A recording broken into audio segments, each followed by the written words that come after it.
Okay. Ciao, Luca here. Finally, autumn has arrived. So I'm here today to present you the October box of wines. Now, I personally adore, I absolutely love this romantic decadence that autumn has. Its color, its perfumes, its ingredients as well. It's calling out for game, for truffles, for mushrooms, for new season extra virgin olive oil, and also, you know, some of the harvests have just been concluded. So therefore I decided to put together a box of wines of a tremendous great identity. Wines, however, that they all need to be matched with the proper food. And some of them obviously are made by some super interesting indigenous grape variety, and rest assured they all are from super small artisan producers. But let's get going. Wine number one, it is technically a rosé, but it needs to be considered a super light red because it contains a great structure, a fraction of tannins, and a beautiful zesty, citrusy acidity, which will make love with light, game, young cheeses. This is a rosato made out of Nero d'Avola from a super small producer called Sergio Genuardi, who, right in the middle of Sicily, at 400 meters above the sea level, produces this wine which is fresh, is fragrant, is crunchy, and is absolutely second to none. Match it with white game, white meat, young cheese, and you will absolutely fall in love with it.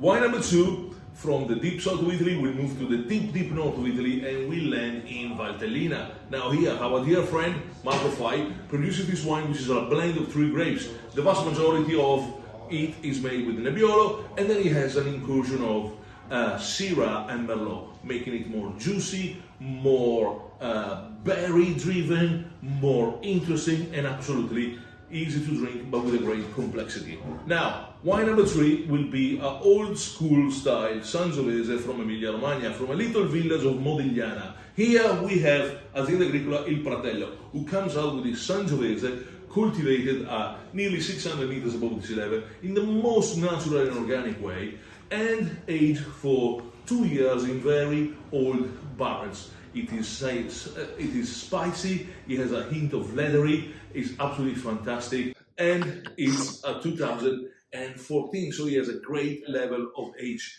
as well. But let's move on. Wine number 4 is Terrano, also known as Refosco dal Peduncolo Rosso, an indigenous grape variety very famous in the northern east part of Italy, in the outskirts of Trieste, in the subzone of Carso of Friuli. Now, this producer Kerk makes this wine in 2015, aged for 2 years in very large barrels. This wine produces a very intense winey flavor. There is a lot of cooking herbs and cooking spices, but the Terrano is famous all over the world for having a great acidity, and it's absolutely fantastic with charcuterie, it's absolutely fantastic with fatty red meat like lamb.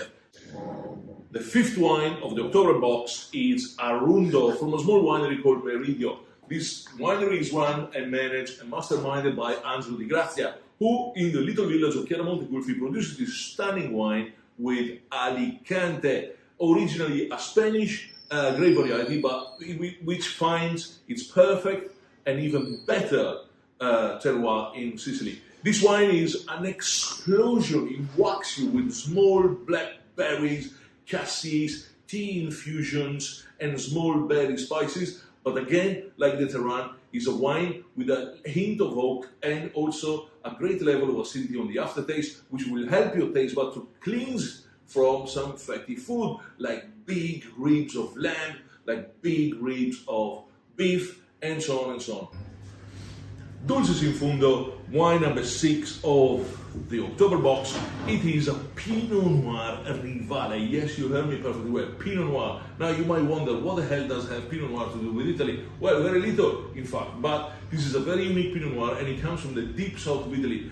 It's also quite controversial, but the location and the capability of this producer makes this wine, contrary to what people would think, absolutely elegant, light in texture, light in body weight, and super sexy and complex on the nose.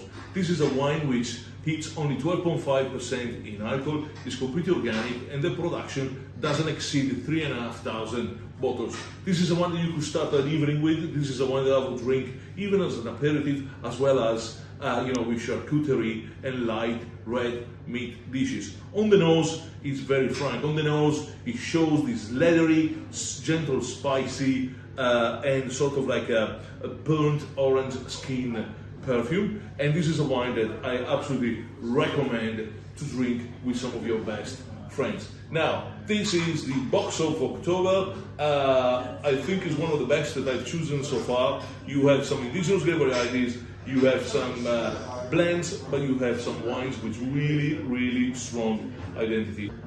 I hope you do like them all, but please do send me back your feedback on each of the wines. Thank you for now, and I'll see you in November. Ciao!